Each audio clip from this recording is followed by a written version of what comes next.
আসসালামু আলাইকুম প্রিয় দর্শক, আমি এই মুহূর্তে দাঁড়িয়ে আছি খুকশিয়াবাড়ি স্পার্ক বাঁধে। এটা আসলে বন্যা নিয়ন্ত্রণ করতে পারে না। এটা হচ্ছে বন্যার স্রোত যে থাকে, পানির যে স্রোত থাকে, সে স্রোতটা নিয়ন্ত্রণ করে থাকে। আমাদের বাড়ি থেকে প্রায় 4-5 কিলোমিটার দূরে কাজীপুরের মাঝখানে, কাজীপুরের কাছাকাছি চলে এসেছি স্পার্ক বাঁধ দেখার জন্য, আমি আর আমার ছোট ভাই। দেখতে পাইতেছেন কত সুন্দর, একদম নদীর পাড়ে, নদীর মাঝখানে বাঁধ চলে আসছে। আমার কাছে খুব ভালো লেগেছে বিকালটা।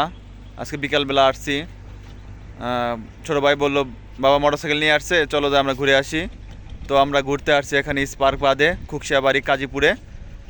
খুব ভালো লাগলো বিকাল টাইম, আবহাওয়া আছে মিষ্টি মিষ্টি আবহাওয়া, বাতাস লাগতেছে, নদীর মধ্যে নৌকা আছে।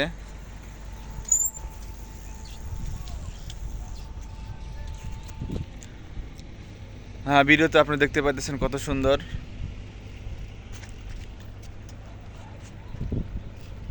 আমার কাছে খুব ভালো লেগেছে।